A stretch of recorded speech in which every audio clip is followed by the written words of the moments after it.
Yes, so here we are for healing our broken mother field. I'll show the slide that starts us out, but then I'll come off the slides for a little minute and tell you a little bit about what we'll be doing. Here we are, healing our broken mother field, a free process work webinar, December 10, 2024. So what we're here to look at today is the way that the traumas of our mother can be carried with us, a mother, father, community, family, but we're going to be focusing on the mother. The traumas of the mother can be carried with us in really unexpected ways. So I developed actually a little series of drawings to help us understand this kind of carrying with us, and then the way that other people can become enrolled in our mother's traumas. So I'll start out by talking to you about unconscious contracts, then about the broken mother field and how other people begin to step into the roles and views that our mother may have had of us and how that can affect us. And then we'll do at least one, possibly two pieces of process work that we'll do by lottery. And I'd like to introduce Jaya right now, who will be the person that you'll send your name to for the lottery. And Jaya, will you tell people about sending you anonymous questions? Yeah, sure. Welcome, everyone. So I'm here to support in whatever way you may need during today's webinar, including if you have a question that feels too vulnerable to ask in the chat, you're very welcome to send it to me privately in a message. I will be the first one on the top of the chat option to send something privately to, and I'll ask anonymously on your behalf as we're able to. So please feel very welcome to do that. Also, we'll have a lottery, as Sarah mentioned, for a piece of process work. I recommend that you sort of wait and sort of see if something is moving in you that has you want to volunteer. Please know that by volunteering, you're agreeing to be recorded. This recording will be posted on YouTube. So make sure that you have your own consent to have your piece of work be a public gift to folks who are interested in this material. We get so much healing and so much connection from hearing other people's experiences. So know also that it is a beautiful offering. But please make sure that you have a yes from yourself before you send me a message saying you'd like to be in the lottery. And again, you can wait and see what the work will be to see if something's stirring in you. And if you are like, yes, I have a piece of work stirring, but there's no way I want to do it and be recorded publicly, we have a number of folks who have studied with me who are practitioners of this work. And you can find them on the website, and I'll get Jaya to put the link in that lets you find somebody that you can pay to do the work privately.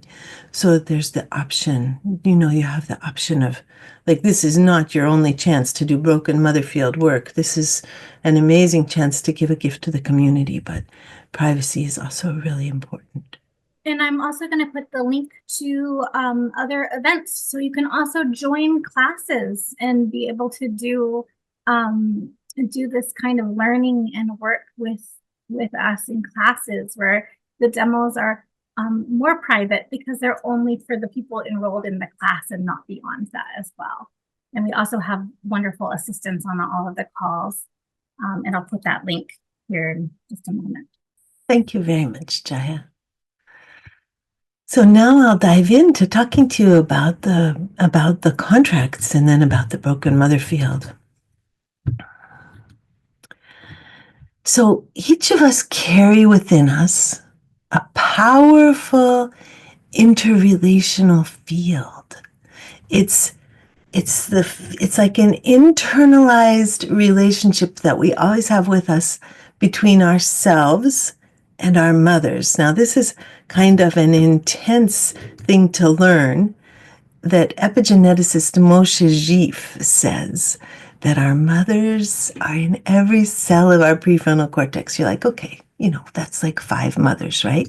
No, that is 1.3 billion cells that carry the stamp of the way that we were mothered. And people are saying, is it just mothers? Is it other people? It's whoever's been important to us. So whoever took care of you and focused on you when you were a little person, you carry that person within you. You are stamped by that person and the way they treated you. But interestingly, you're also stamped by the way they treated themselves. Because more than any other brain copy thing that happens in the human race, the most intense replication is cisgendered women downloading their mother's brain. If you're a cisgendered man, you can also download your mother's brain. Your mother is also in every cell of your prefrontal cortex, but the rest of the brain structure is not going to be like an identical download. So we download our mother's brains, and and and we carry within us the relationship that she had with herself and the relationship that she had with us.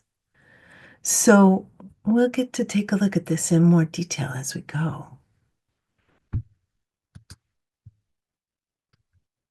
And Moshe Zif will be doing a keynote speech for us at our summit this year. We haven't got the summit sign up yet, but we will. So statistically, the broken mother is likely to be your traditional mother person. But you will know who was important to you in the formation of your own internal relational field. It could be a mother, a father, a parent, if you had non-gendered specific parents, adoptive parents, grandmother, grandfather, aunt, uncle, siblings. Whoever was most important to you has stamped your brain. But I'll be using the word mother for this. And so here's the question. What do we mean by contracts? Because we carry our mother's contracts within us. When something difficult happens and we are not accompanied by warmth and resonance, the amygdala takes over, and the amygdala is a little organ in the middle of the brain. If this were the brain in the palm of my hand, then the prefrontal cortex would curl down around the amygdala. The amygdala, which carries emotional memory, it'll take over when something difficult is happening to try to protect us. And when it tries to protect us, it says, we're too alone, this is an emergency. Then it writes in everything connected with that difficult moment. And just like an elephant, we never forget. These are the intrusive memories that we carry with us after we leave childhood or after we leave a difficult traumatic experience as adults. Our amygdala remembers the thoughts we have and the sense we try to make from what has happened. And we often believe bad things about ourselves and remember those with our amygdalas in order to make sense of a difficult world. What do I mean by this? This means that I would think, I'm stupid, I would think. I will believe I'm stupid. And then we get to ask ourselves, what am I accomplishing by getting to believe that I'm stupid? I will believe that I'm stupid in order to explain the struggles that I had trying to figure out the world. The world was very hard to figure out, and it didn't occur to me as a small child to realize that my world was difficult to figure out because my parents were very non-standard in many ways, including mental illness. And so, of course, the world didn't make sense to me. So, of course, I got out into the world and felt awkward and didn't know how to make the things happen that I wanted to have happen. And I felt awkward and I felt stupid. So then I believed it was me, right?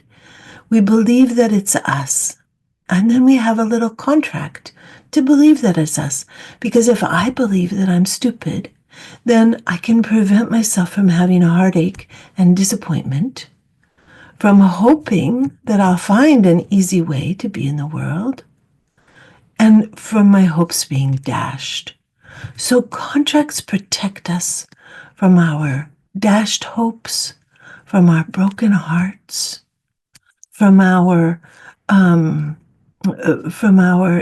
inability to feel like we've got traction and agency in life. Contracts are incredibly life-saving when we're little kids, but then we grow up and they remain difficult for us. They bring sort of a self-sabotage with us, because we make these bargains with ourselves to make unconscious contracts with ourselves to try to make the situation, whatever it is, never happen again. If I can just be quiet and never speak in public again, I will never be publicly humiliated again, for example. But some of the contracts that we make when we're really tiny. We make contracts as babies to leverage our own nervous system in relationship. I love this picture.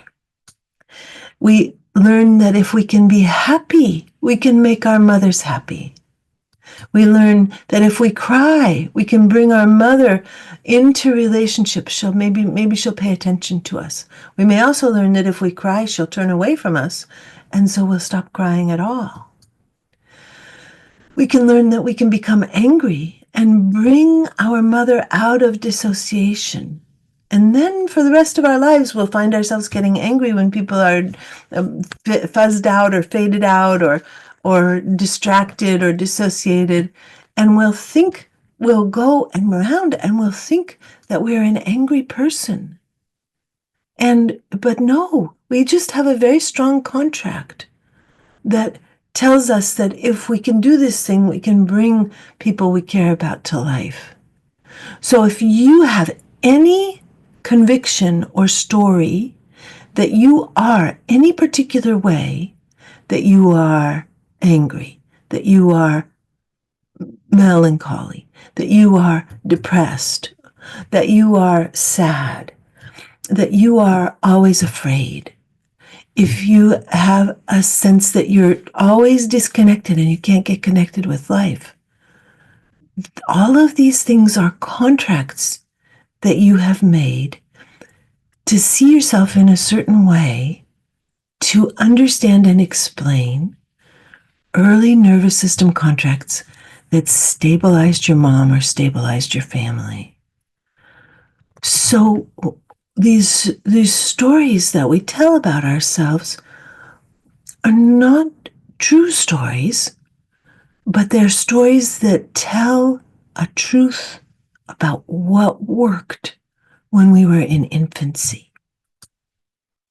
Another possibility is that we might become very, very quiet in order to reduce the burden of our existence on our mothering person, or very, very quiet in order to become invisible so that we're not in danger from someone else who has a rage strategy.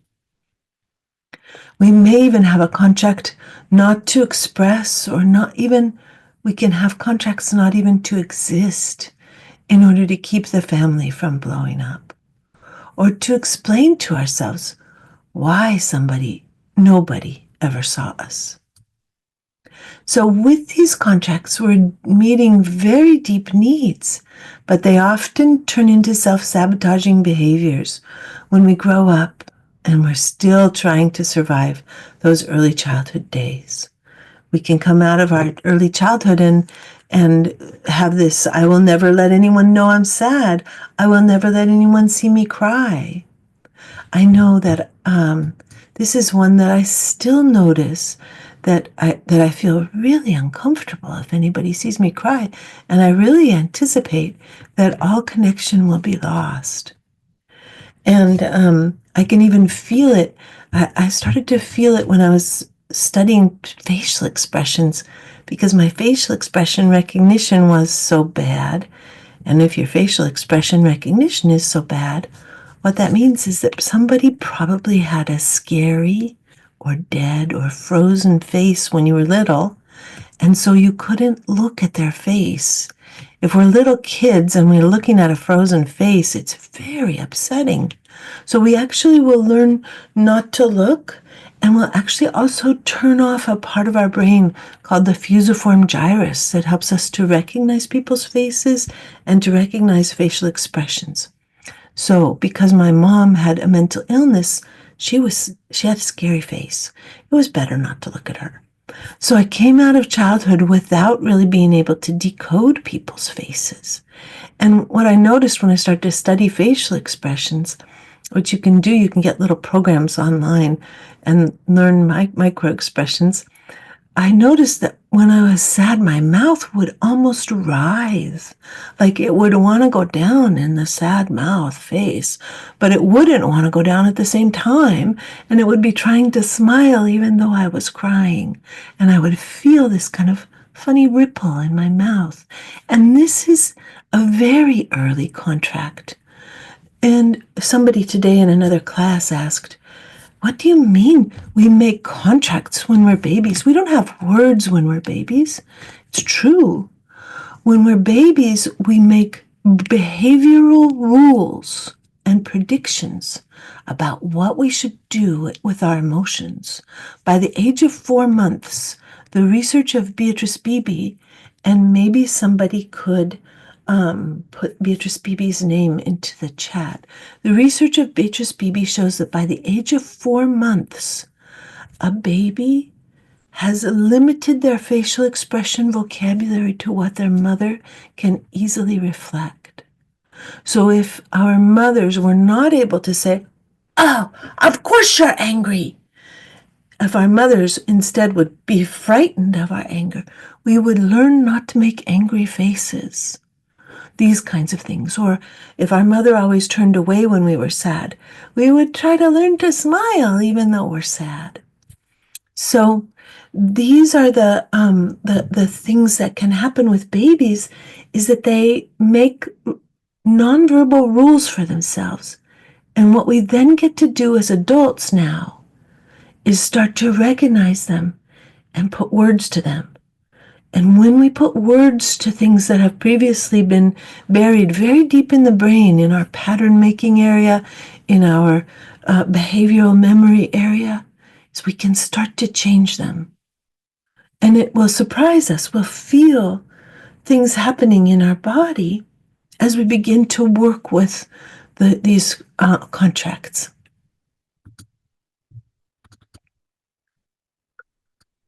When people dissociate, I will become angry. I will not exist or have needs. To make the contracts conscious, we must find the in order to. To make them fully conscious, we must find the in order to, and we also need to know the cost of the contract. So we say whatever we know that we do. I will believe that I'm stupid. And then we say the words in order to. And those words really surprise the brain. The brain goes, oh, I always thought that was an absolute truth, that I was just stupid. But now, in order to, I will believe that I'm stupid in order to make sense of my awkward life, for example. And when we move this understanding into the verbal realm, it changes the brain, the body relaxes, the amygdala starts to shift the way it's holding memory, and words then can be examined and challenged. Contracts can be torn up and vows can be revoked. And we need to know the cost, no matter the cost, to myself and those I love. I will believe, Sarah, swear to myself that I will believe that I will be convinced of the absolute truth that I am stupid in order not to have a broken heart when things don't turn out, no matter the cost to myself and my children, no matter the cost to myself and the people I love. And then we go, oh, maybe this is not such a good contract. As we start to work with the contracts, we begin to see that what makes them so harmful is that they are very rigid. And when we make the rigidity explicit, we start to see the cost of the contracts. So here's the full wording of the contract. I, my name here, solemnly swear to you, my essential self, that I will do such and such in order to save, protect, honor, have a parent, keep you from being alone, keep myself from being alone, keep my parent from being alone, no matter the cost to myself or to those I love. That's the full wording. And then we get to ask, do you want to keep this contract? It may never have occurred to us to question whether we want to keep the contract. And being asked allows us to consider. Then after we do the release, if we want to release it, we can give ourselves a blessing. And it's very helpful if the blessing is connected to the original contract, if it's doable, and if it feels good. So sometimes it's like, I will be absolutely free. That's a really big blessing. How about a smaller, more doable blessing? How about I will experiment with doing unexpected things and checking to see whether I survive them? So here's the thing. Our parents also make contracts, and they make contracts to use us to survive despite their brokenness. So I'll go back to the full contract for you, and people can take a picture of that with their cell phones for now. We're going to send the slides out in a couple of days. And I'll just check while we have that for questions in the chat. Brittany says, I was raised by my grandparents. Grandma was emotionally and mentally abusive.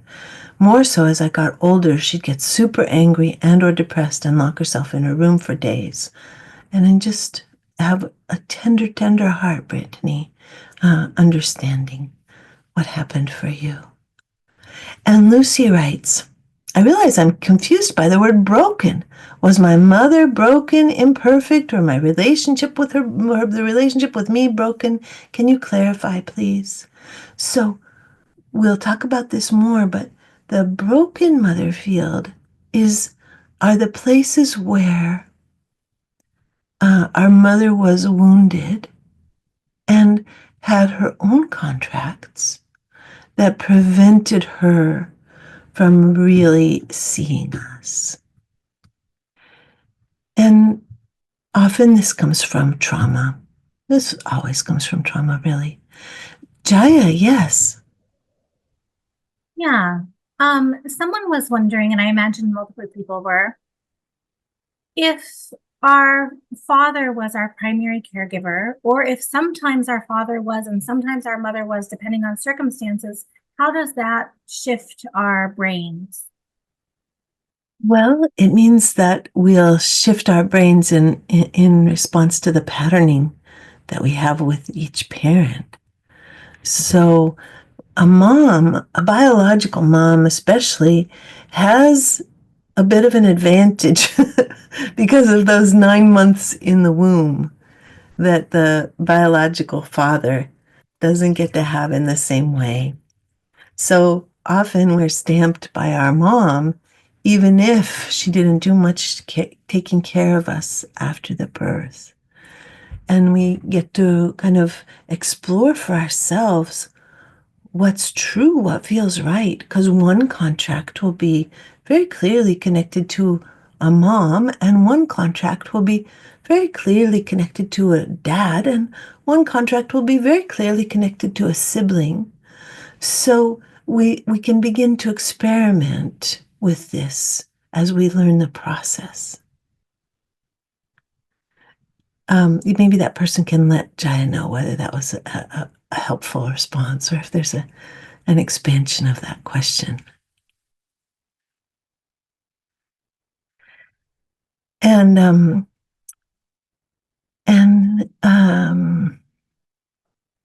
Greta says, you mentioned cisgendered women getting the full download from their mothers. How's it different for a trans child? Well, this is such an interesting question. Just recently, there has been some research that came out. I think it's on my other computer. Jai, do you think you have easy access to that new brain research about trans brains? I think I can find that. It might just take me a minute. Okay. It's only a sample size of about 30, but what they found was that for little ones who had trans brains, that the wash of hormones before birth, in the period before birth, changed the brain, not the body, but changed the brain's sense of its own gender. And there's the people who were doing the research discovered, I think, the epigenetic shift that starts to be one of the things that gives a brain a sense of gender identity. So, if we're assigned female at birth, but our brain is a male brain, and sometimes people have a sense of not gender specific brains, but let's just take a male brain, for example, then they're not going to pick up and replicate their mom's brain. It's going to be more like a son's response to the mom's brain rather than the full download. So that's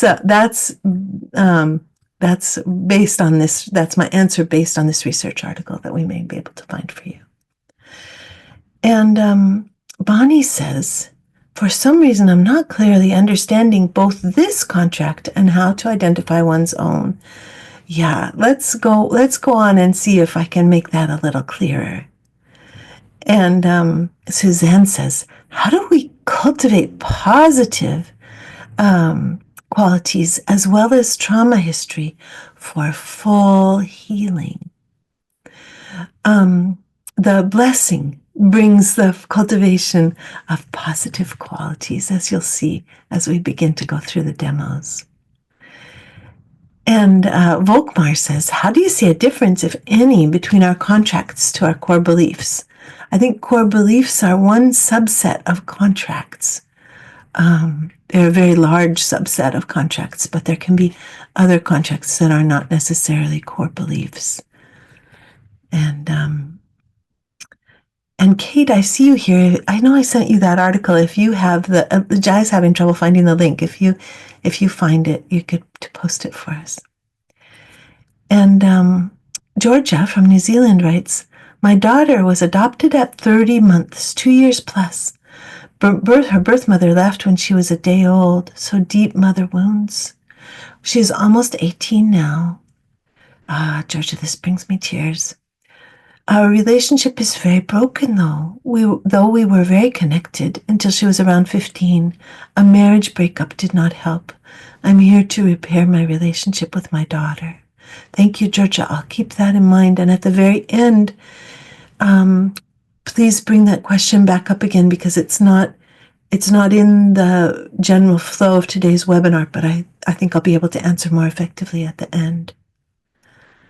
And Rosior says, what is the meaning of contract? The meaning of contract is an agreement that we make with ourselves to behave in a certain way in order to save ourselves from humiliation or death or pain or unbearability, or to save our parents from pain or unbearability.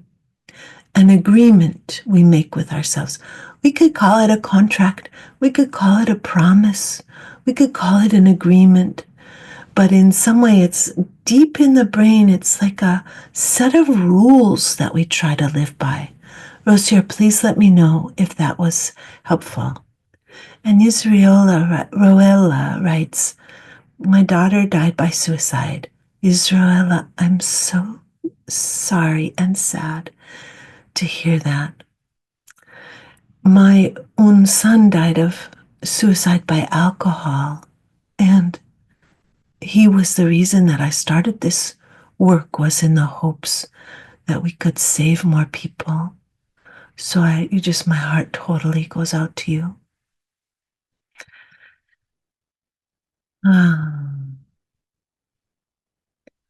And Kelly says, Have you found that people often have a contract to not have needs met or to not have needs at all in order to keep our moms from getting overwhelmed? 100% yes. Yes, yes, yes. And Tia says, could it be called survival as well? Absolutely. And Nina found the article, Jaya. Yes, that's the article. Yes, yes, yes. And oh, you said thank you, Nina. You saw that. And Momo has a question about divorce and step parents. If you want to stay on at the end, you can ask it. You can ask the question specifically, Momo. It's not part of today's flow. And Brittany says, what happens when you as a daughter lose your mom to a motor accident when you're just 4? Oh, yeah, so many things. So many things happen and so many contracts get made in order to try to make us safe. Yes. And my heart is broken for the 4-year-old self, Brittany. And Kala says, how can I heal all the traumas? What a wonderful question. Well, the resonance work and the contract process work is one way to begin to heal the traumas. My experience is that as we heal the traumas,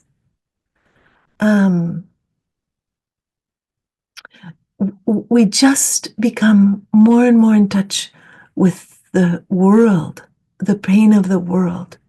So we continue to have to find ways to continue to heal and to become more and more expansive and more filled with love, which is quite a path, and just it just keeps opening our hearts.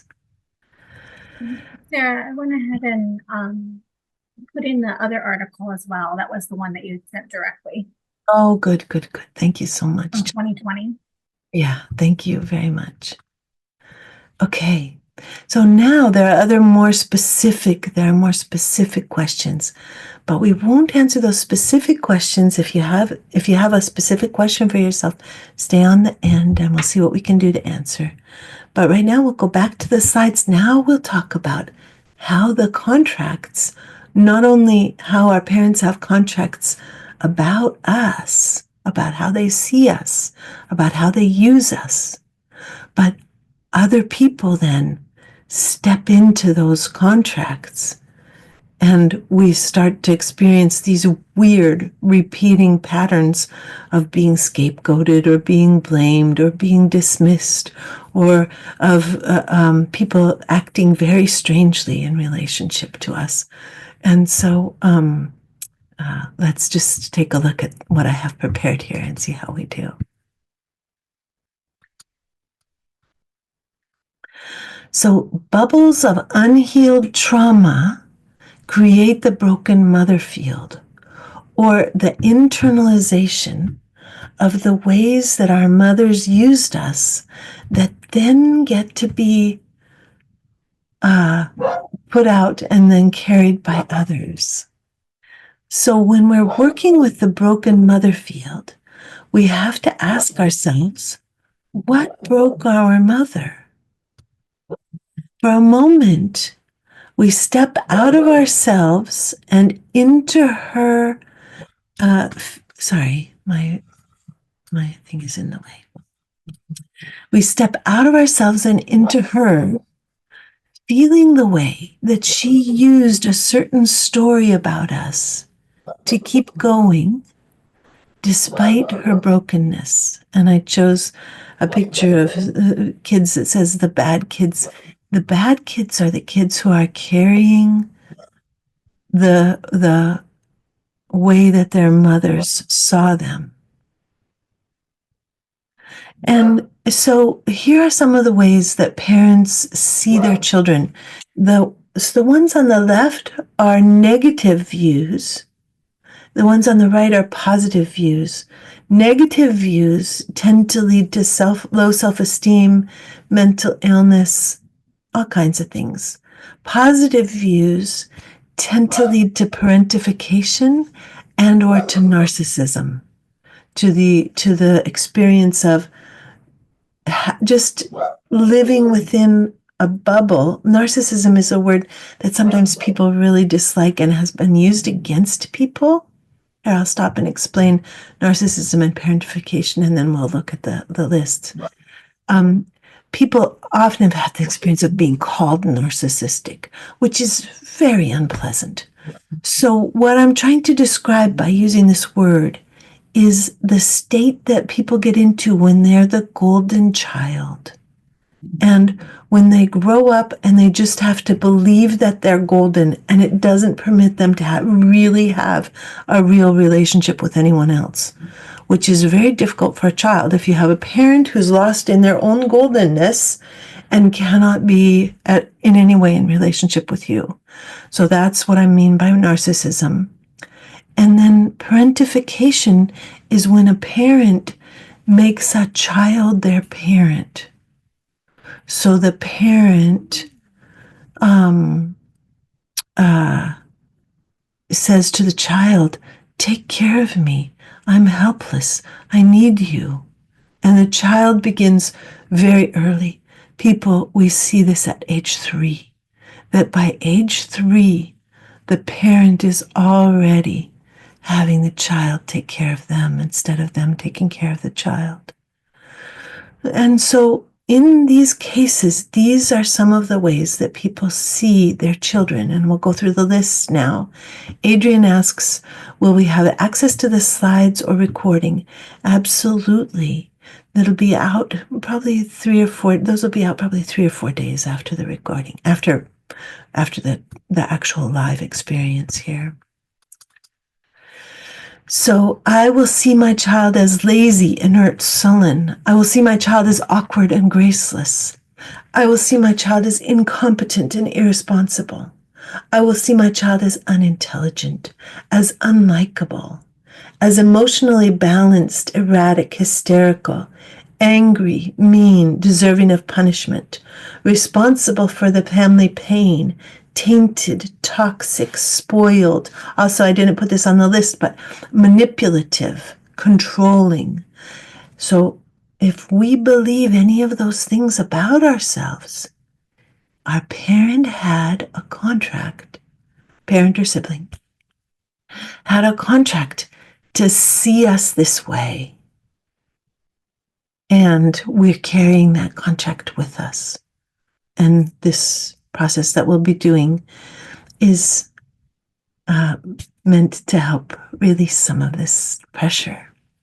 So then if the parent sees the child as brilliant, beautiful, incomparable, a genius, competent, responsible, unneeding of support, mature, grown up, uninterested in relationship, not liking the mother, these are stories that the parent has written within themselves, agreements that the parent has made with themselves.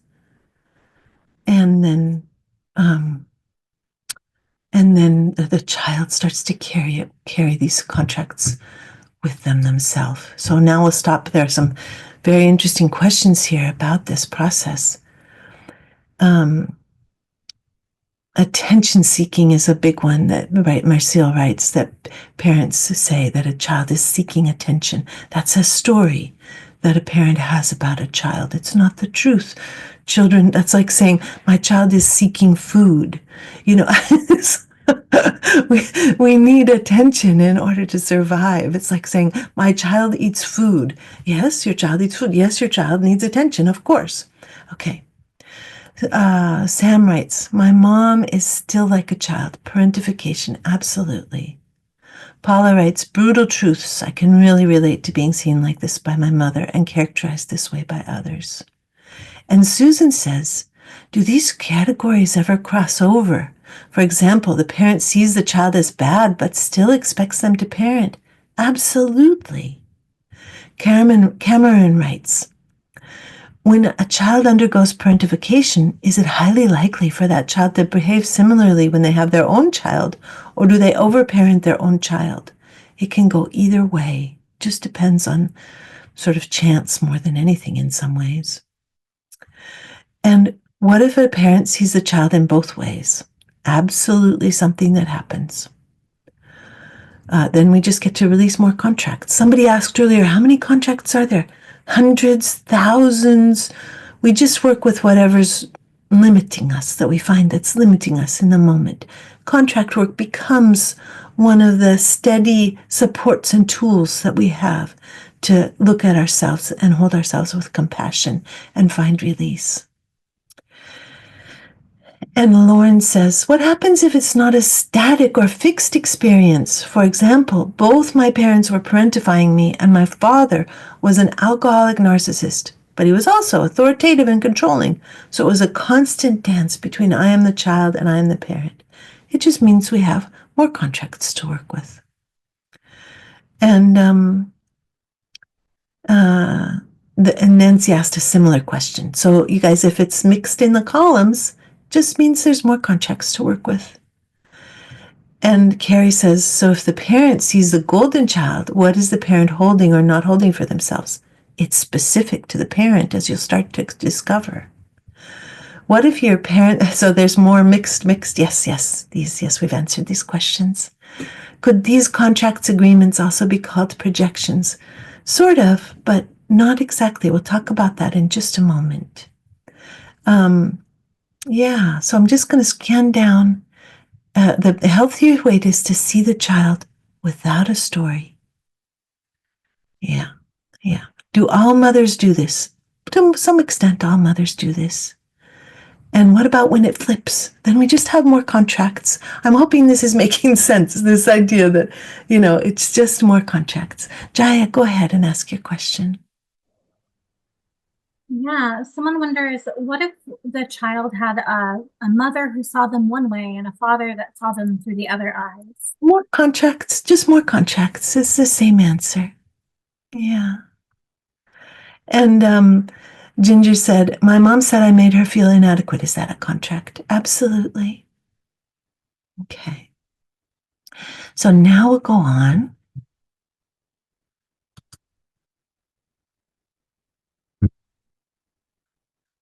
And so here's some possible in order tos. I will see my child as lazy, inert, sullen in order to not feel my own pain. I will see my child as insane and out of control in order not to crack open the door to my own insanity. These are just possibilities. These are not absolutes. I will see my child as brilliant and beautiful and incomparable in order not to question or regret my own decisions. I will see my child as unintelligent and unlikable in order to keep my own secrets. I will see my child as mature and unneeding of support in order to carry on my loyalty to my own mother. I will see my child as angry, mean, and deserving of punishment, not to have to mourn my brother's death, not to induce my husband's jealousy, not to be loved the least in order to be loved the most. After we grow up, how do other people become enrolled in the broken mother field? I did a series of drawings for you that I hope will help you to understand. Here's Sarah, for example. And so here is Sarah's mother, and here's Sarah's father over here, these two round figures. Sarah carries her mother and her father in her brain. In particular, she carries her mother in her brain, but I wanted to put the father in too, for those of you who have important fathers in this way. And so Sarah carries within her an internalized sense of the way that her mother saw her. She also carries an internalized sense of the way that her father saw her. She carries the stories that her mother had about her in her prefrontal cortex, in her 1.3 billion prefrontal cortex cells. She carries any combination of these stories and other stories as a truth that lives within her. Then this truth becomes a kind of a suit of clothing that is an expectation that she has, that people can, that she expects to be met. by the world in the ways that her mother met her or her father met her. So other people come along, these little people in green come along, and they start to get into relationship with Sarah. And they find themselves climbing into these suits of clothing, where they suddenly, amazingly, have the same judgments of Sarah that her mother had, the same stories. Sarah, you're just bad at being a social being. Sarah, you're not a thoughtful person. You're manipulative. You're controlling. You're toxic. These things will come out of other people's mouths when they originally came out of Sarah's mother's mouth. So now, if the person is paying attention, like the little green person on the bottom who climbed out of the suit of clothes, then they say, oh, that doesn't have to do with me. That doesn't have to do with Sarah. I don't see Sarah that way. I don't see Sarah as manipulative and controlling. That's not one of the things that really occurs to me when I look at Sarah. And this person is like in relationship with themselves in a self-responsible way. And when they're in relationship with themselves and they know what's happening in their own body, then they don't climb into the suits of clothes that other people are carrying around with them. But this person on top stays in the suit of clothes. What can Sarah do? Well, what Sarah can do when people are in the suits of clothes is she can begin to work with dismantling and dissolving the contracts that her mother or father have about her. So in this picture, you'll see, okay, let me see if I can do this. Okay, so here we see both parents are still thinking about the, she's carrying within her the contracts from both parents. I'm going to skip that one. That's a confusing drawing. And then she does a contract release and she says, oh, I'm going to speak as Irene, Sarah's mother. And I'm going to I'm going to work with this contract to see Sarah as manipulative and controlling. I, Irene, solemnly swear to my essential self that I will see Sarah as manipulative and controlling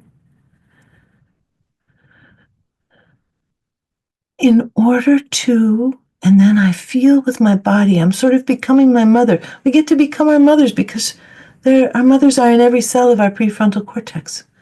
So we say, I, Irene, will believe Sarah is manipulative and controlling in order not to have to confront and work with my pain about interdependency.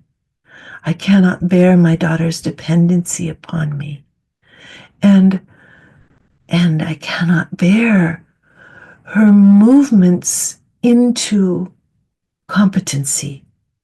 So I will believe that she is manipulative and controlling, and that will let me stay myself without having to change or mourn or grow or do any personal healing work, which was not available to me because I was Sarah's mother in 1965 and 1967.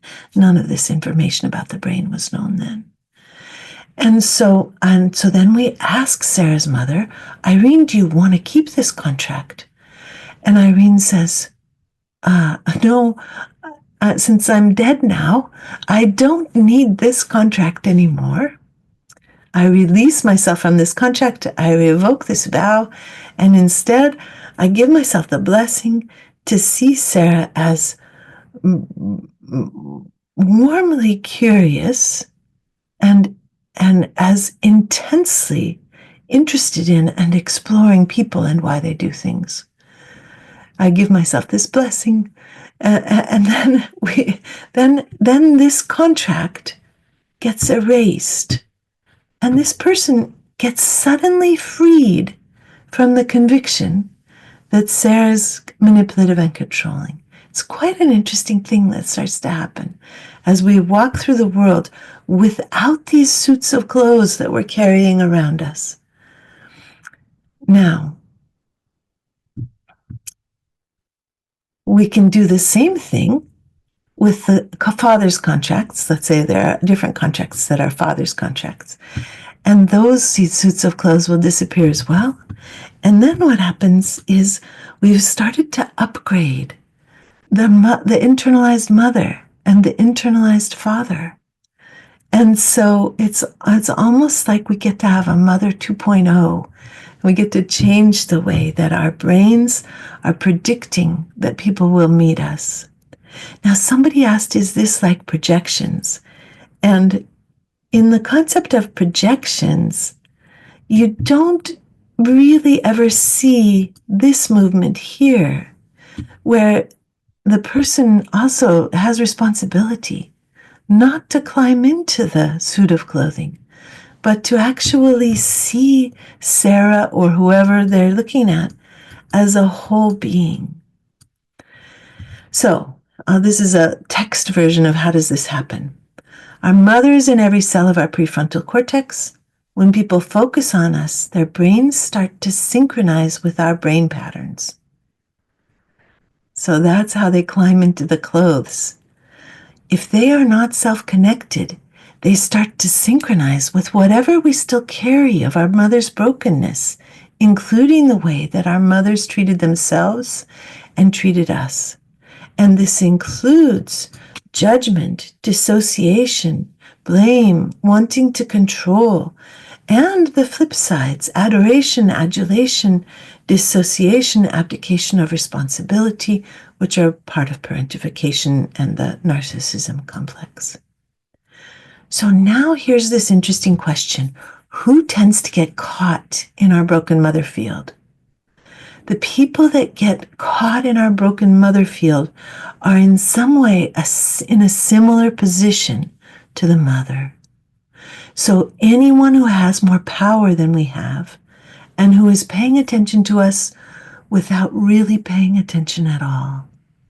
So if we're with a therapist who's paying attention to us without really paying attention to themselves and the relationship, then they'll get caught immediately in the broken mother field.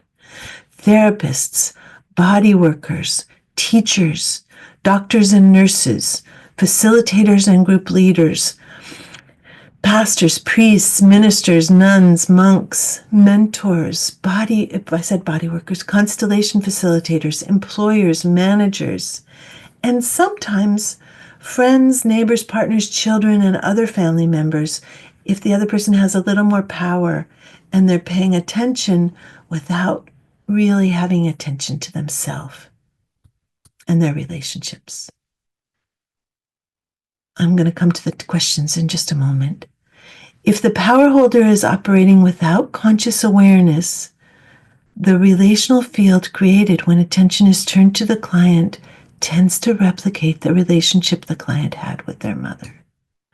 When power holders are looking through the lens of their relational brains and connected to their bodies, they can be aware of and step out of the field that they are co-creating with their clients. When power holders are looking through the lens of their instrumental brains, they can't be aware of the relational field. We'll look for just a moment while we're doing the lottery at the different ways of looking through the relational brain lens and the instrumental brain lens. And I'll take a look at these. So if you're going, yeah, this is really resonating for me, and you don't mind being recorded and being on YouTube, then send Jaya your note, and she'll put you into the lottery.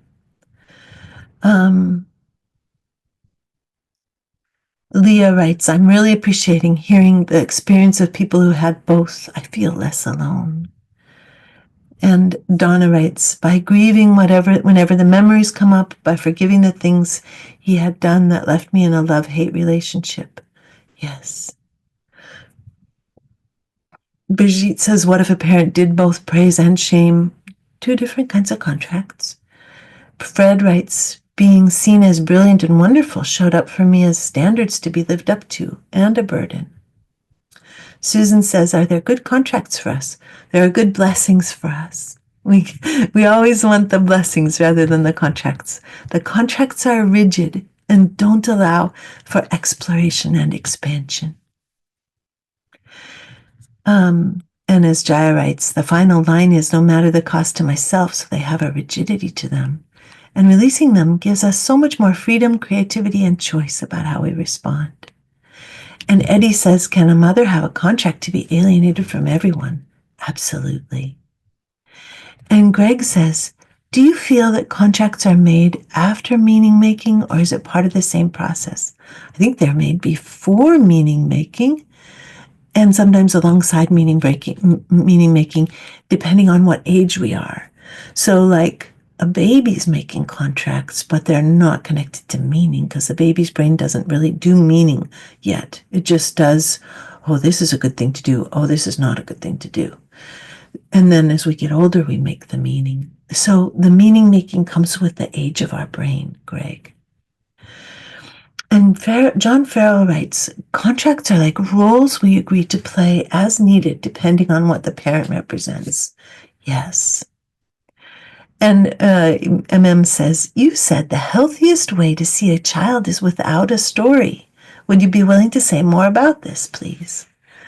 So the very coolest thing is to be with our child and to experience a sense of delight in their existence, simply in the fact that they exist with whatever their unique passions and loves are, with interest, warm curiosity, wondering, allowing the child to tell us a little about who they are.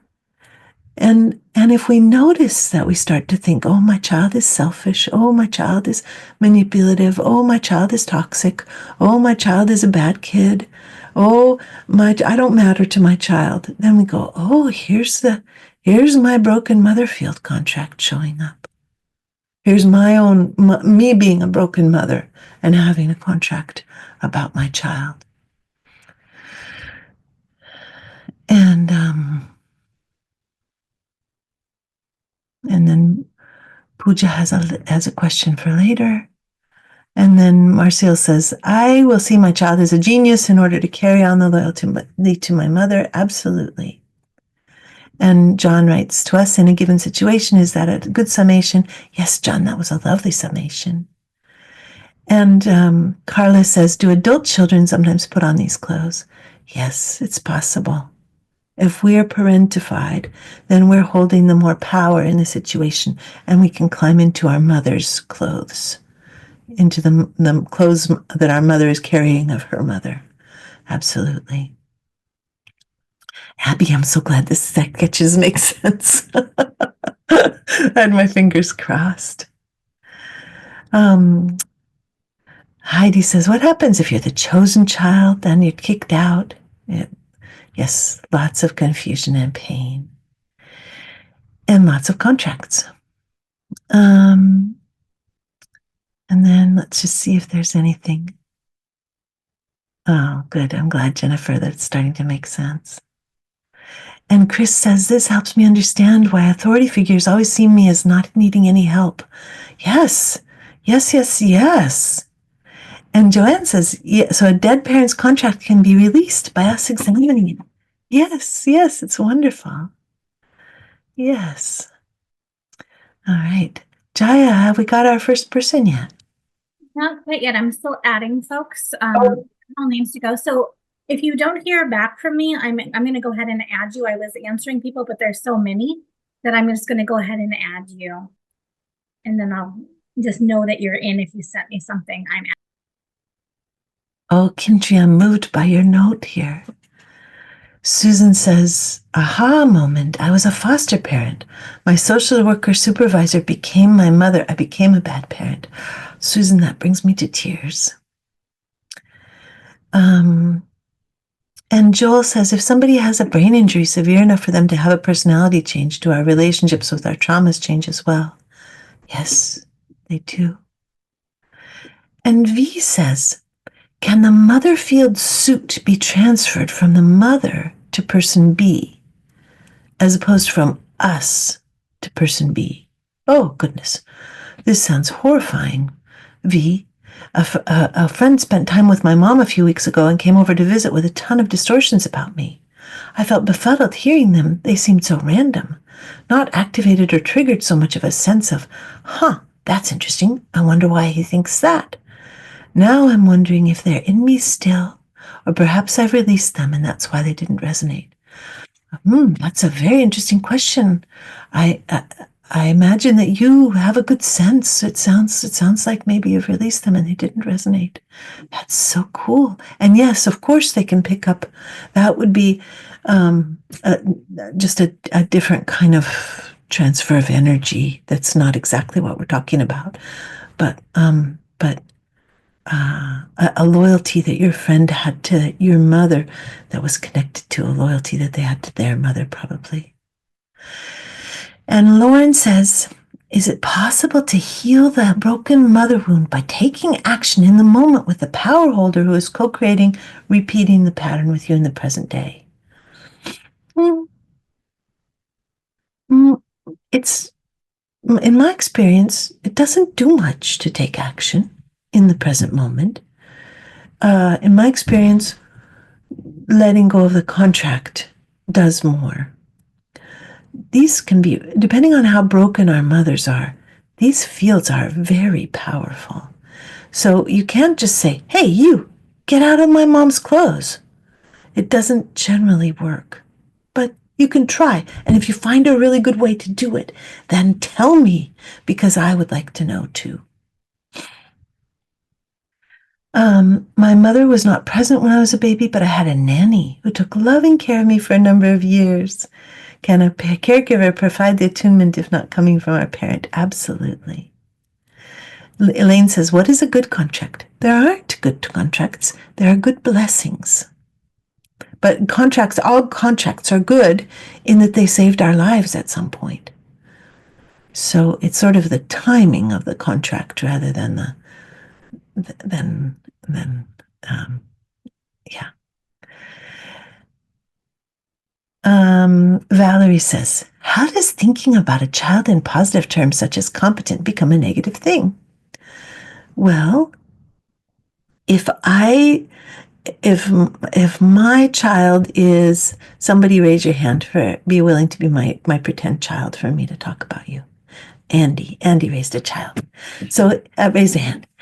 So if Andy's my child and I'm like, oh, Andy is so competent, then I'm thinking, Andy has it all figured out.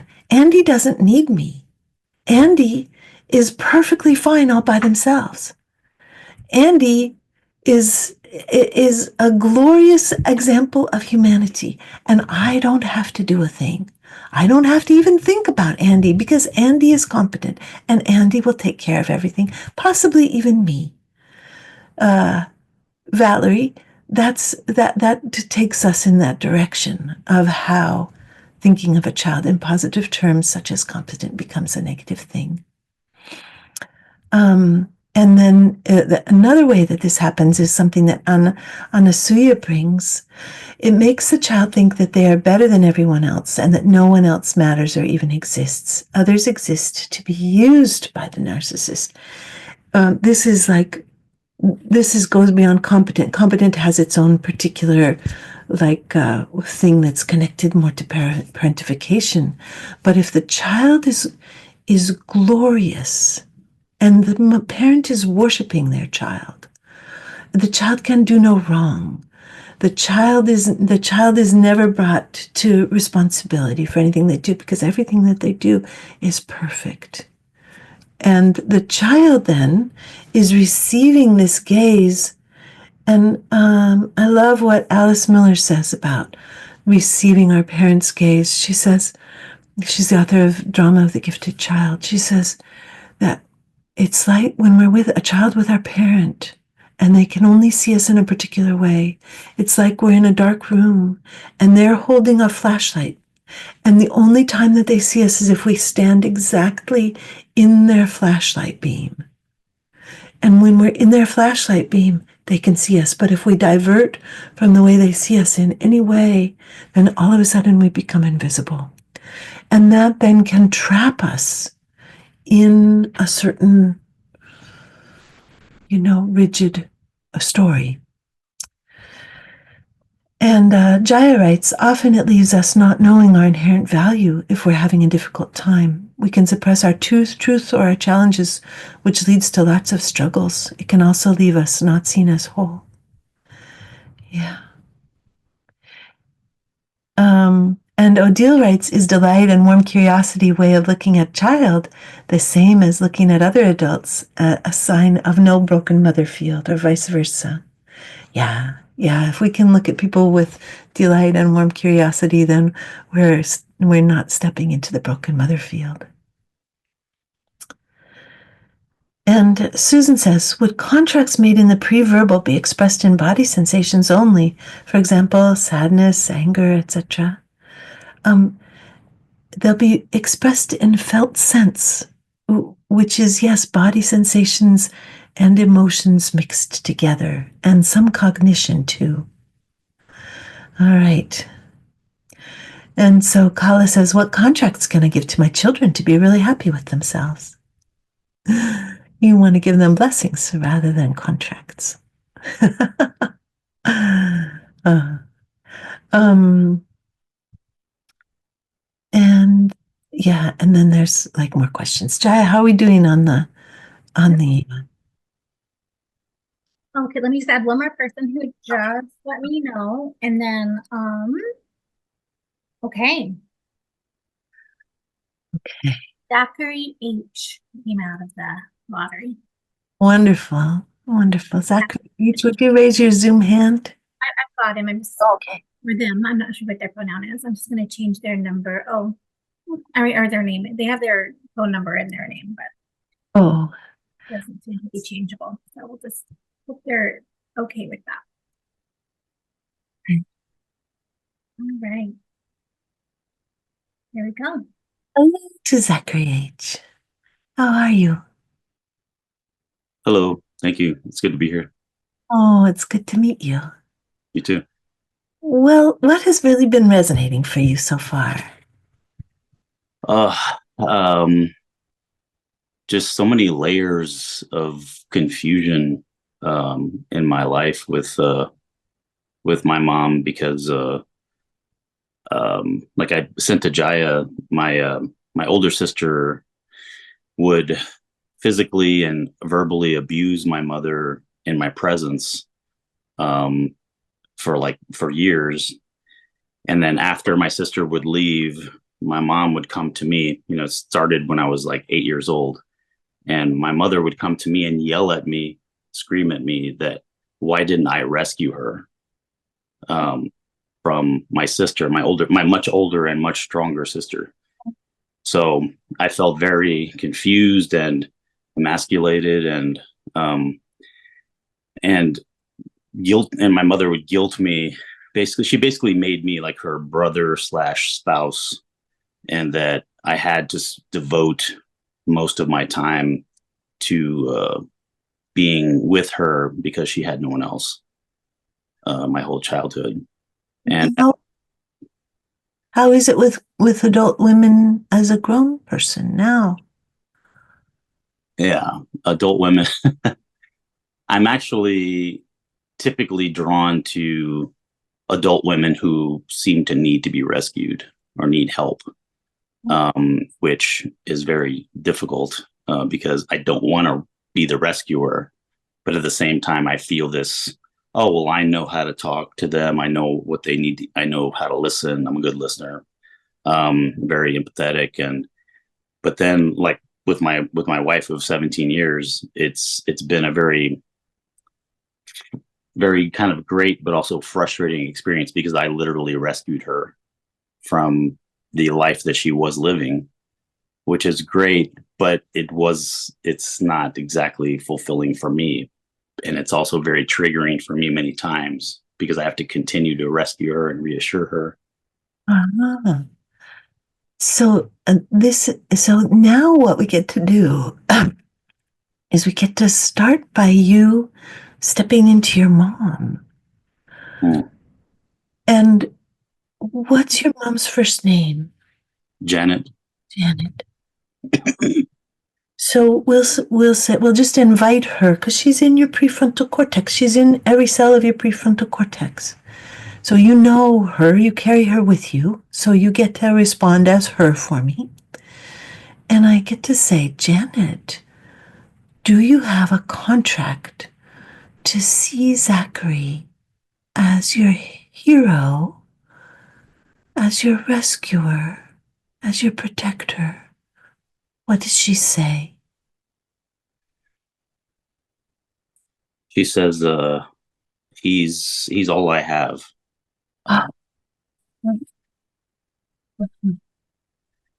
So then is the start of her contract, is Janet, is the start of your contract, I, Janet, solemnly swear to my essential self that I will see Zachary as my rescuer and as all that I have in order to, and then what's her in order to?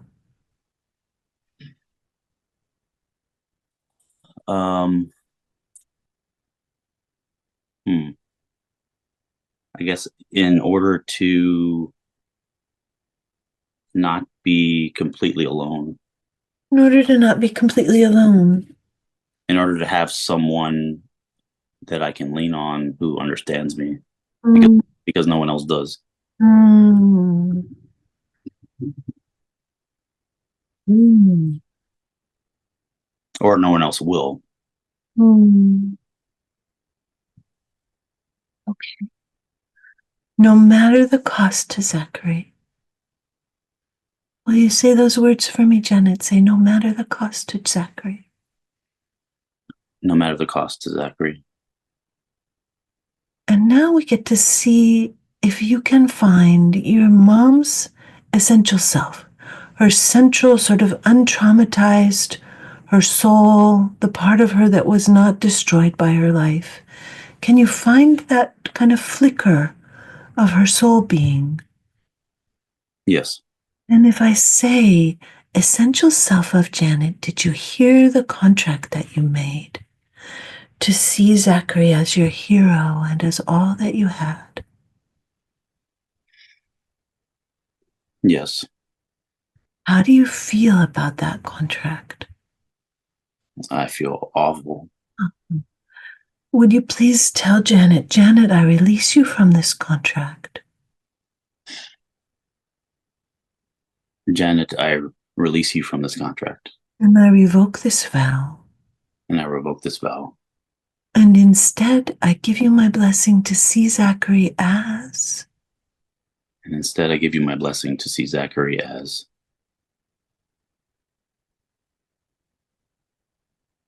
his own person who needs to have the freedom to be himself and grow up to be his own person. Thank you very much, Janet. Now, Zachary, we're going to bring you back to being Zachary. How does it feel? What happens for you when you think about this pattern that we're working with? It feels it feels really, really great to have access to the mother that she used to be, or wanted to be.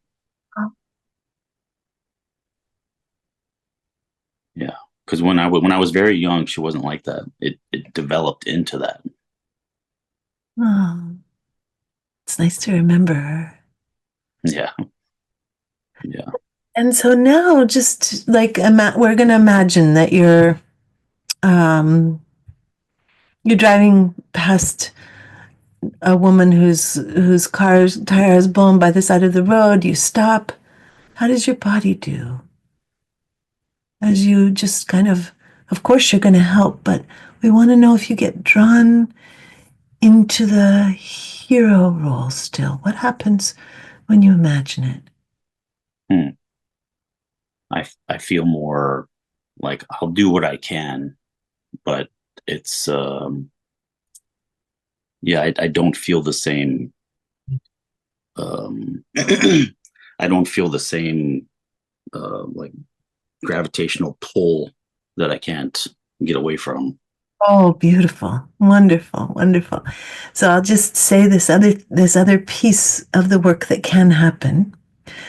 We can let go of the mom's contract.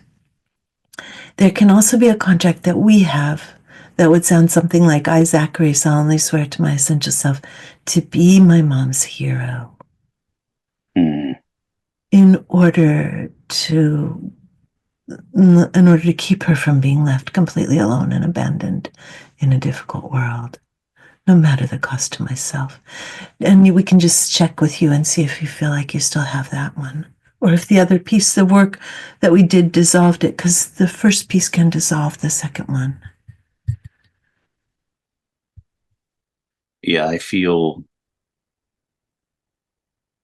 do feel a shift there, um, with bringing her the better version of her in. I can kind of feel her presence now, and saying that it's okay, that her the way she became was not my fault. Oh, so good. So, and now what we're experiencing is what we saw in the drawing where the internalized mother starts to become upgraded, turns into gold instead of in a gold color that we were drawing on the drawing. Mm. Zachary, thank you. How are you doing? Um, it's very um gosh, it's very it feels very good to feel just access to that pre version of her, that glow that she used to have when she didn't have um that that kind of that guilt or pressure on me. So good. Very.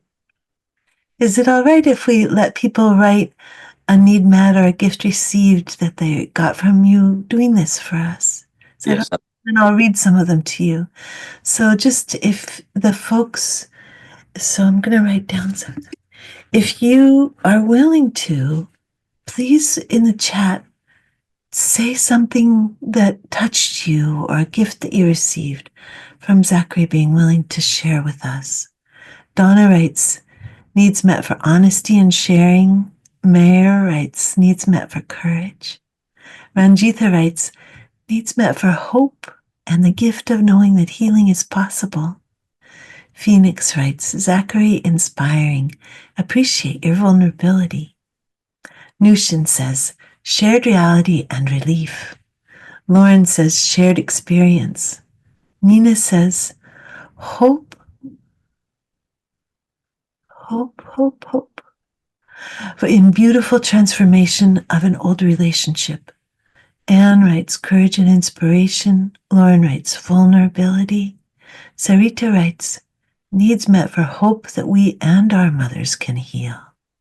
Rosa says, community. Zachary writes, Joanne, your courage to share inspires me to be more authentic and brave.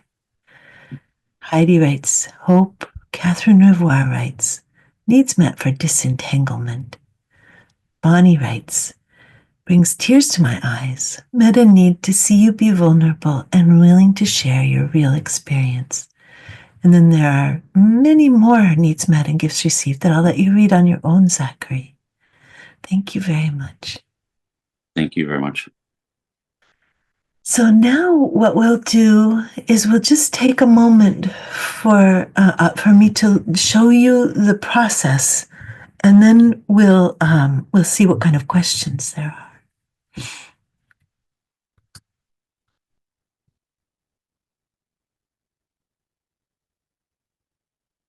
Skip ahead I said that what we do is we would take these two ways to look. We'll take these two ways to look after we do questions. If the client's mother, that's the other stuff. Those are power holders, power holders, power holders, power holders. So What can we do? Release any contracts that we enact to be our mothers and see ourselves as she saw us. Zachary, is it okay if I talk about what we did in context of this stuff? Is that all right if I use you as an example as I'm talking? Oh, thank you. Okay. So Zachary released that contract. Then we checked to see if he had a contract that made him loyal to the ways that his mother saw him. And often that is dissolved by the first piece of work. And the other thing that we can have is we can have this funny kind of contract that happens in this place. Oh, let me go backwards in the slides. I think I can just do that here. It happens right here. There's a contract we can have to make these people see us instead of looking at us from inside of our mother's vows. We can have contracts that make us get really angry and pissed off and to say things to try to wake people up to stop acting like our mothers or stop seeing us in ways that we don't appreciate. And those are often that the contracts in that area are often less effective. And so we can release those as well, so that we get to have choice and fluidity and a sense of humor and to be able to choose the way we want to respond instead of having to force people. And another thing we get to do is we get to start to either experience new ways that old friends are with us as we've brought those suits of clothes back into ourselves and changed them, or we can sometimes walk away and find another friend or partner or provider who doesn't buy into the story. And we always want to hold ourselves with self-compassion and self-resonance.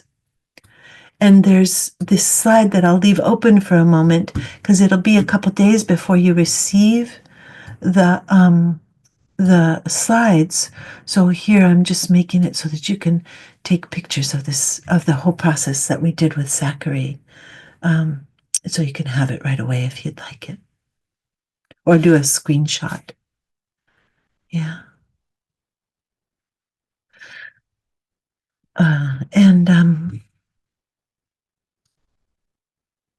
And then I'll just scroll back up to where the questions were and we'll answer.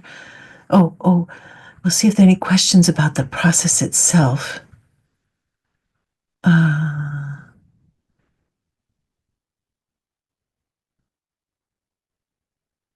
Let's see. Why don't we have, I won't be able to tell. Go ahead, Sujaya. Yeah, I have a question. I think actually I was starting to answer, but I think I'll just say it out loud. What if our mother is still alive, but would not in actuality acknowledge such a contract, nor offer a blessing, i.e., it does not, cannot, or she does not, cannot see us in wholeness? It may feel unsafe to do this contract breaking, even within ourselves. How can one bridge the gap between this imagined / hoped for exchange and the continued real dynamic? And Elizabeth McKean asks that I go back to is that this one you wanted, the five different steps, Elizabeth? I'll leave that up for a minute. So Jaya, the question was, again, just real briefly, remind me. Real briefly, if our mother is still alive, but she cannot see us in our wholeness, does not see us in our wholeness, and this would never happen, and it doesn't feel safe to release, what do we do to bridge the gap? Yeah. It can take people some years. I've had people take 3 to 5 years to begin to release a contract connected with the mother. So it can take a while where we need to be held with resonance and care. And we need to be acknowledged for how traumatic it's been to live with our mom like this. So that's one thing, is to know, here's Sarah doing this process work, 10 minutes and something really big and cool happens. This is a special environment where someone who does the process work is supported by all of our care and love. It's like it gives it rocket fuel to be able to work in this kind of intense, large group. Um, and yes, it's very beautiful. So we may have the experience of the mother not being able to release the contract. And here I write, if the mother likes the contract and doesn't want to release it, then there are acknowledgments to be made, traumas that need to be seen, lonelinesses that need to be known and spoken of, and this can take minutes or years.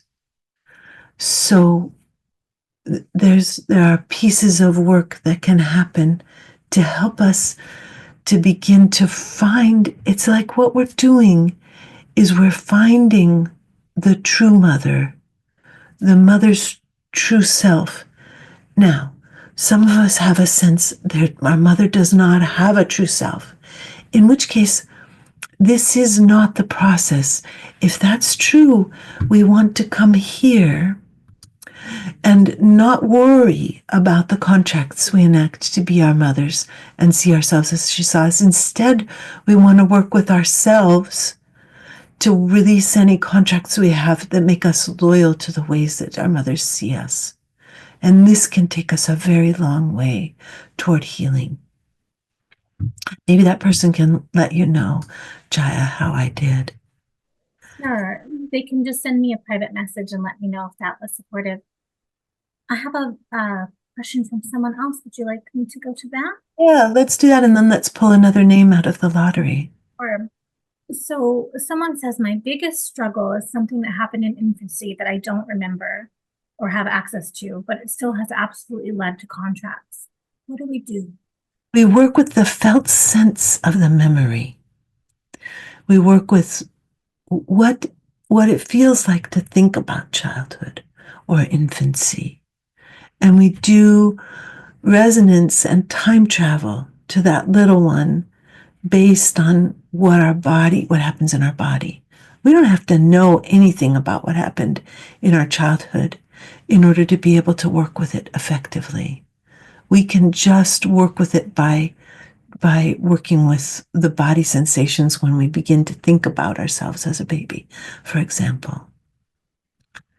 And then Tsahai says, do you see any relationship between contracts and family constellations? If so, what do you see?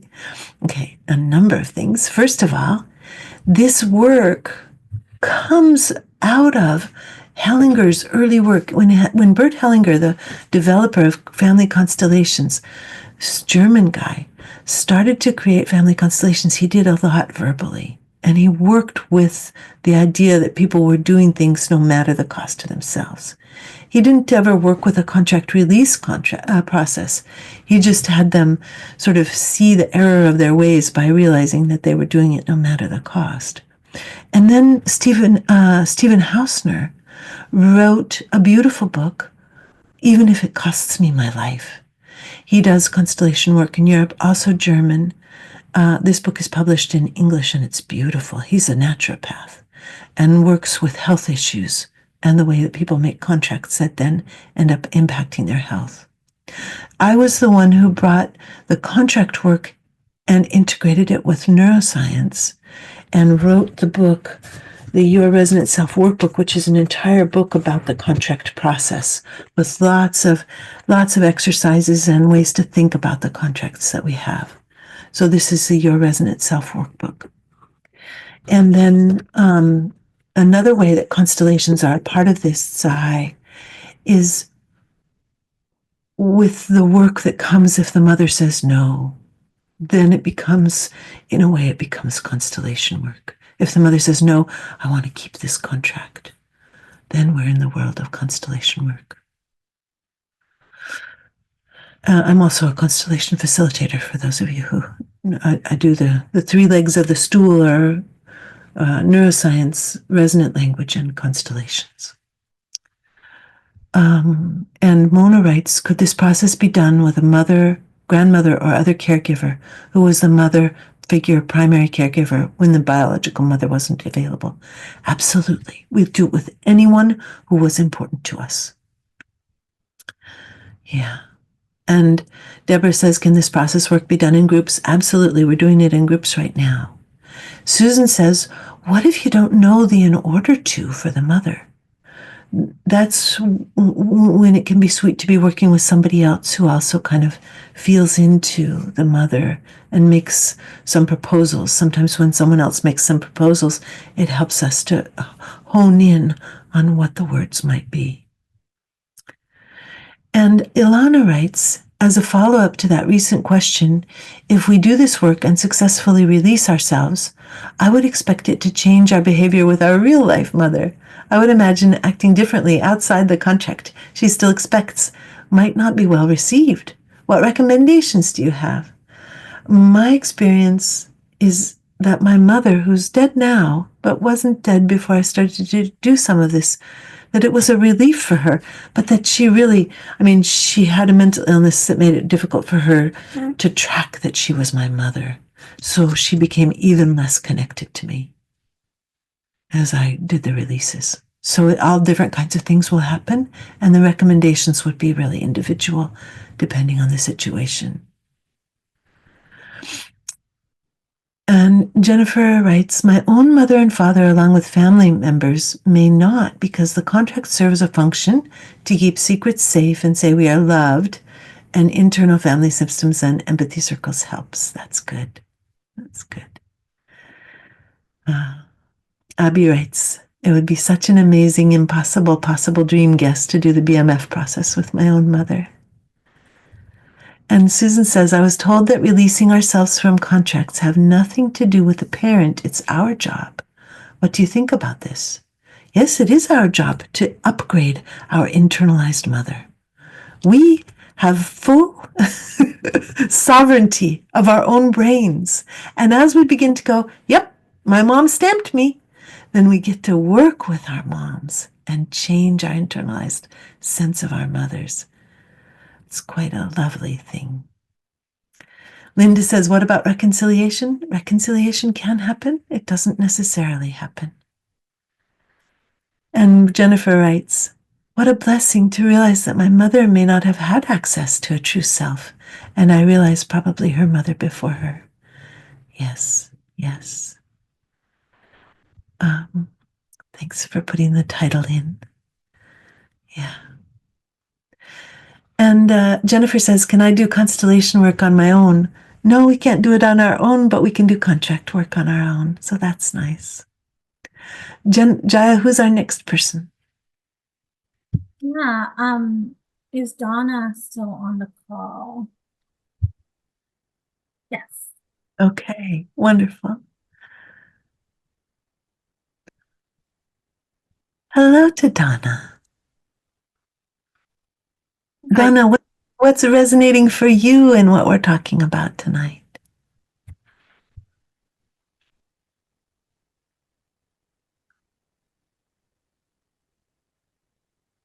What comes up for me is that I was very open energetically, and my mother would send this energy at me that would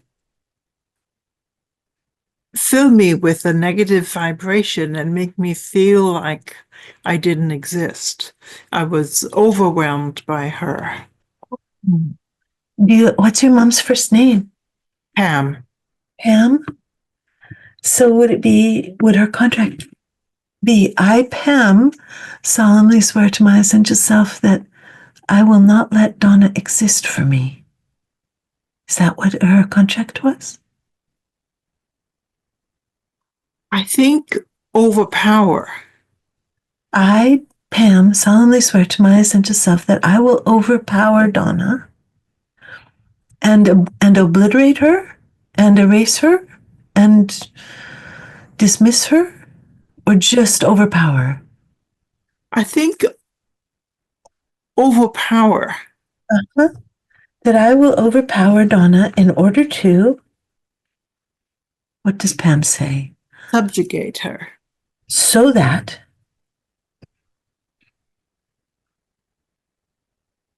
So that she'll do what I want. Uh-huh. And what's the so that? So she'll do what I want so that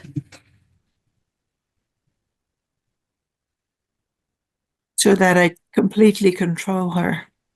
I completely control her so that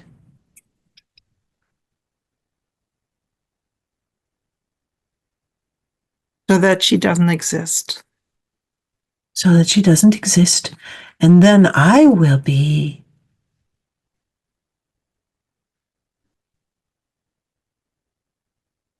In charge.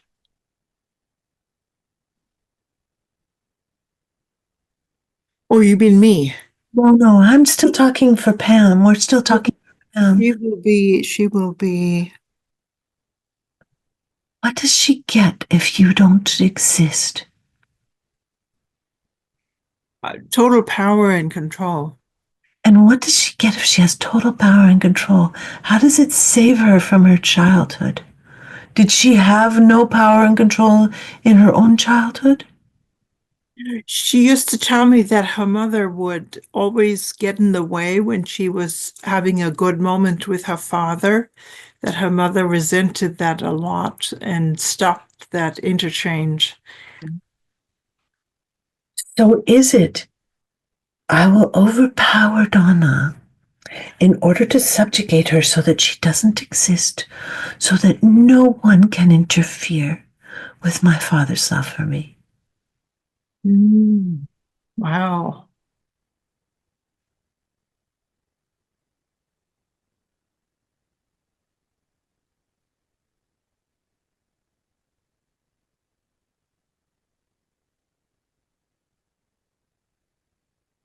That resonates with me. That brings me to tears. Yeah, yeah. Okay. No matter the cost to Donna. Speak as Pam and say, no matter the cost to Donna. No matter the cost to Donna. And then we'll say, Donna, can you find that feather of soul?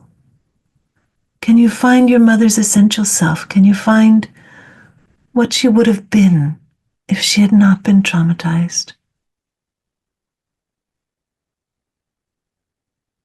She would have been more loving. So if you find that part, and we say to that part of Pam, Pam, do you want to keep this contract that you have to overpower Donna?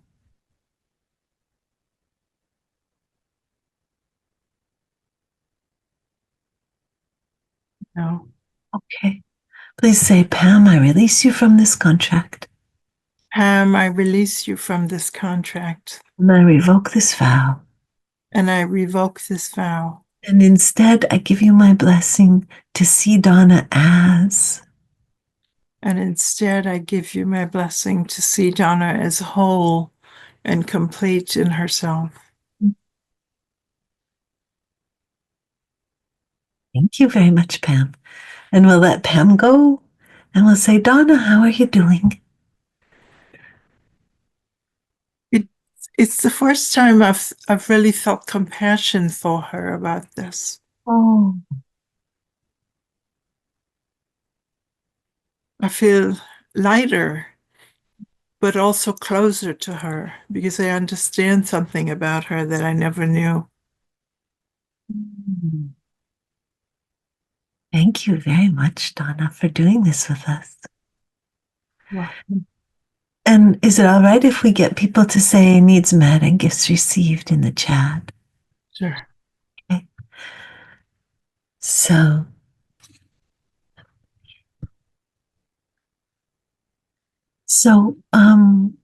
please, if you're willing to write how you were touched or moved or what needs were met for you,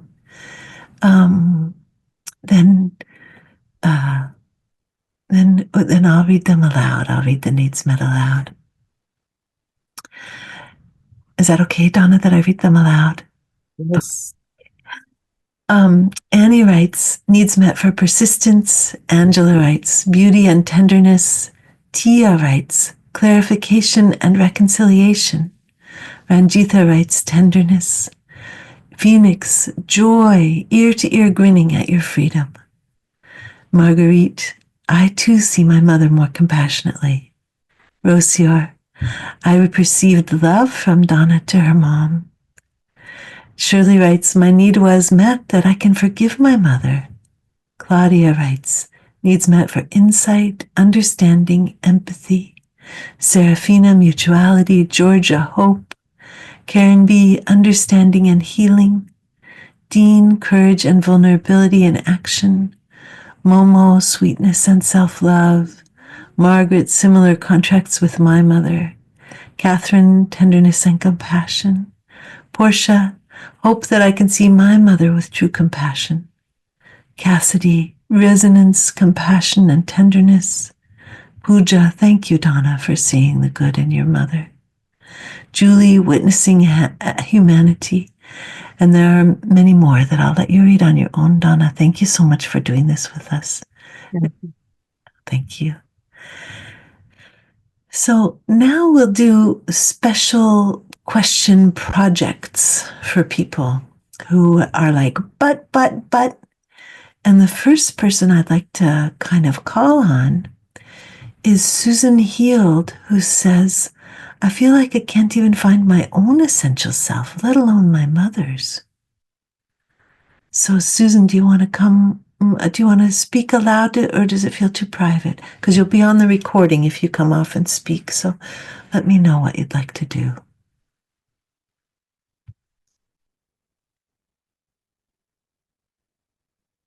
I think I can speak. Okay, wonderful. Wonderful. So, what do you think? Do you think your grandmother had a sense of essential self? Hmm. Your mom's mom.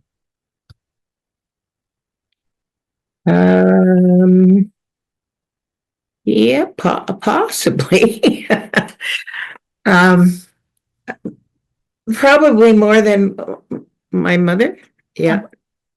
And what happened in your mom's life that took her away from that? Took her away from what was possible for her own mother? Her own mother left her with her aunt, and the aunt had agreed to adopt my mother. And when my mother was 3, her birth mother took her back. Goodness. And she didn't remember this. She didn't know anything about it until she was probably my age, in her early 70s. And so, yeah, she had a whole story about her father, that he wasn't her father. I mean, she, I think, was quite.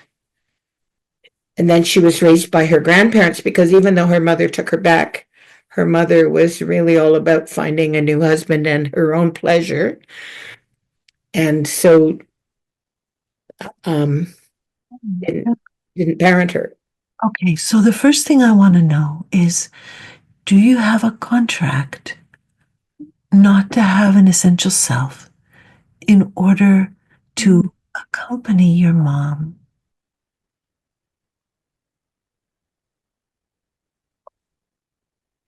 Wow.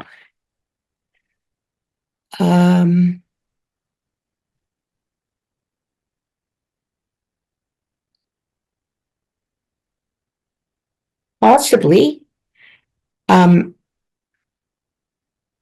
If you were going to just finish the sentence, I will not have an essential self in order to.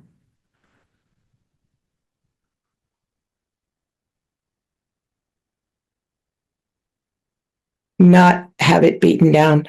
Well, that's very important, isn't it? Yeah. No matter the cost to myself. No matter the cost to myself. Mm-hmm. So, if you had an essential self now, would it still be beaten down? Or is that from childhood? It's from childhood. I I think I have a lot of contracts. I'm one of the people who saw those two lists on myself going back and forth. Yeah.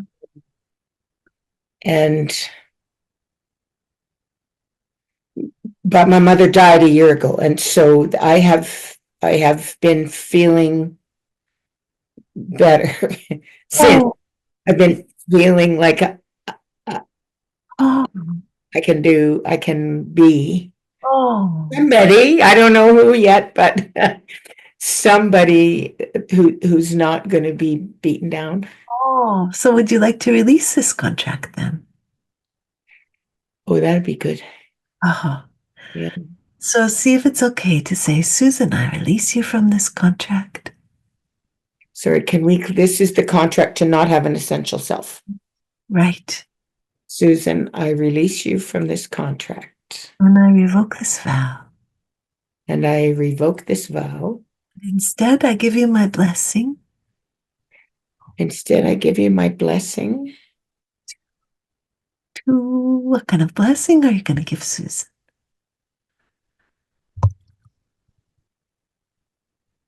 To follow your whim. Oh. Oh.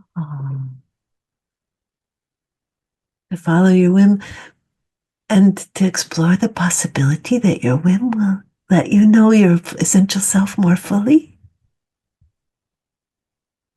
Yeah. Hmm.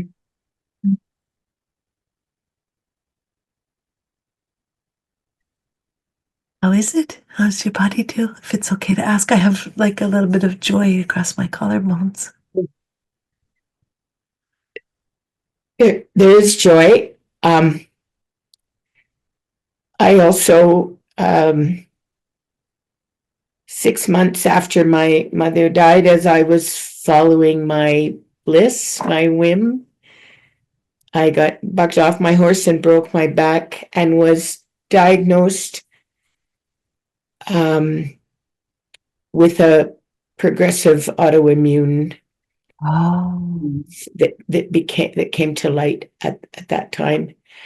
And so I have this constant kind of, your mother was right. You can't have what you want. You can't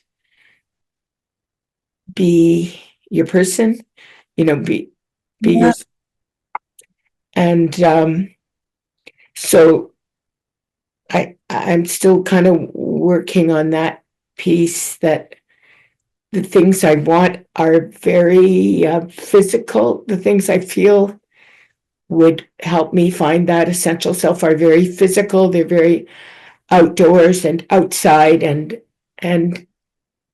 I use the walker now, and so I can't. I'm kind of, yeah.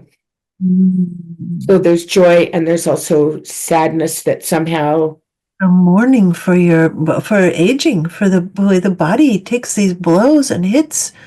Yeah, yeah, yeah.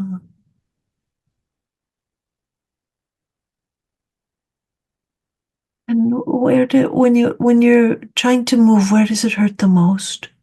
We'll just give a little spot of resonance to the cells right wherever it hurts the most. Yeah, so it's in my back. What part of your back? Well, T11 actually. Up here? Is that up here? Kind of middle, just above the middle, maybe Above the middle? below the shoulder blades, but Okay. So we'll say cells of Susan's T11. Do you need acknowledgement of shock and fear when you fell? Yeah, yeah. Do the cells need any acknowledgement that they worry about you, that they long to be able to contribute to your well being, and that they even feel some sense of shame and pain and grief that they're not able to do for you what they wish they could? well,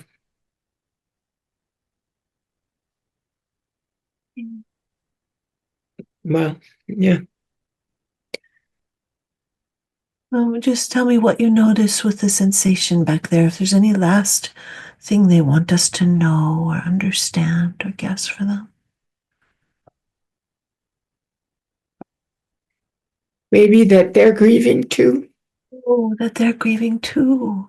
Yeah. Yeah. That they love your mobility and your horseback riding and your connection with your body, with nature. And they love that too. They miss it. Am I understanding? Yes, yes.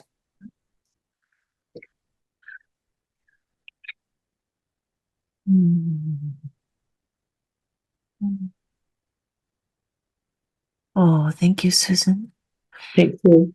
Thank you. Is it okay to get a couple needs met and gifts received from our circles for you? Just so that you know. It'd be lovely. Yeah. Yeah. Maddie writes, and Jaya, it's okay to go, just make me host. Maddie writes, gift met for extraordinary tenderness, joy, and empathy. Donna writes, needs met for compassion and tenderness. Susan writes, needs met for deep tenderness. And Joanne writes, shared reality with the feeling of aging and lessened physical ability.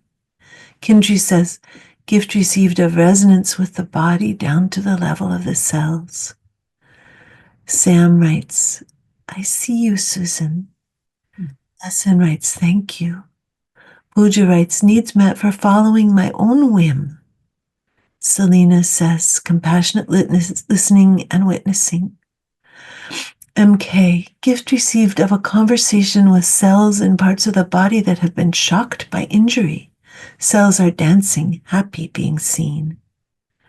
Carrie writes, needs met for acknowledging fear. And Anasuya writes, you just blessed me with a waterfall of self-love and joy released. Go fly on your whim, sis. Yeah, there's more there that you can read on your own. Susan, is there anything else that you would like to say? No, just thank you. Thank you. Yes. Yes, thank you. Not no. Yes. Oh, beautiful. And then we'll just see now if there's anybody else who's like, but I need I need something to be able I need to say something. I need to express a worry. I need to tell you how it's not working. Just, yes, Anasuya, please. And if you come off mute, I'll be able to hear you, Anasuya. Okay, I just got allowed to unmute. Oh, good. My goodness. I think I just have to move in with you, Sarah. I'm thinking a weekend this will be like all resolved and stuff. But I only raised my hand and I was tempted not to, but I did put myself on the popper. Just because I am very aware how much my mother was wounded by a very physically abusive father who also was physically abusive and sent my grandmother to the hospital many, many, many times. Oh. And her intervention by pulling a gun on my grandfather led her to be kicked out the house at 14, and she never was allowed back. Wow. And so her distrust of men became mine. Oh. Distrust of feeling abandoned and conflicted because her father was a hero at the same time. Oh. And so I see how that affected my ability to be with a very good man that I married. But I kept waiting for him to turn into my grandfather. Oh, of course. Which is what my mother did in her 3 marriages. Oh. And so I don't know how to unplug that so that I have a chance of seeing myself as whole and complete and worthy of love, because I learned from her that we're not worthy of love. But we're ready for the fight. So see if it's more powerful to say, I, s- I solemnly swear to my essential self. I, Anasuya, solemnly swear to my essential self that I will believe that I'm not worthy of love. See if that's more powerful. Or what's your mom's name? Roberta. Roberta. Or see if it's more powerful to say, I, Roberta, solemnly swear to my essential self to see myself and my child as unworthy of love. Which one is more powerful? I think I know she didn't want what she had for me. Mhm. So she would have done everything to stop it, but it's Okay. still passed on. I, Anasuya, solemnly swear to my essential self that I will see myself as unworthy of love. And I honestly, okay, you gotta go a little slower. What? solemnly swear to Oh, my I honestly solemnly swear to see myself as unworthy of love and to and protection. and protection. Perfect, perfect. Uh, and to wait, to always wait for the men to go bad. Swear to always wait for the men to turn bad and to be ready for it. Uh, in order to In order to be safe, in order to be safe from sexual violence, emotional violence, mental violence.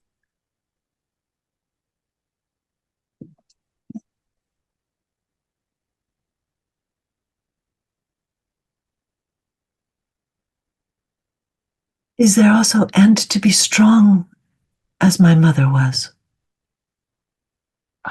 For sure. My mother was a beast, Uh-huh. as in ferocious. Yes, yes, yes. No matter the cost to myself. No matter the cost to myself, and it has cost me plenty. Okay. Now we'll talk to the sort of the center core of your being, your essential self.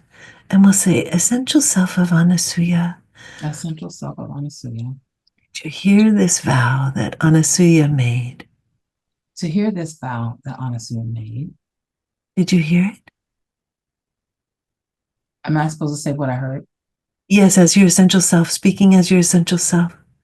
Did you hear it? Hear, okay, ask me again. Hear what?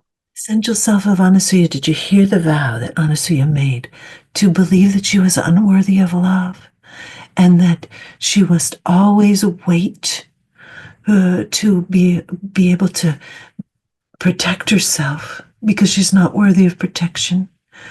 She must protect herself and to be strong as her mother was. Oh, yeah. Okay. Do you want I her? heard that. Okay. Loud and clear. Okay. Is that a life-serving vow? Do you want Anasuya to keep that vow? No, I want her to be free. Okay. Please say, Anasuya, I release you from this vow. Oh, yeah. Yeah.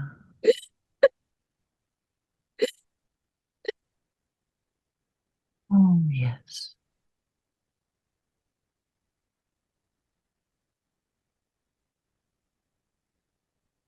So yeah, I release you from this vow. And I revoke this contract. I revoke this contract. I burn it to the ground. And I give you my blessing. I give you my blessing. Instead, to Instead, instead to what's the blessing, Anasuya? give you my blessing to be free from hiding, Oh, to be free from the need to be safe more than loved. oh, that's beautiful. I free you I wonder if to there's be your joy-filled self that you never got to be. oh, that's beautiful. Yeah. And I free you to be loved like you deserve, Oh, and releasing the belief that it's never gonna happen. oh, so beautiful.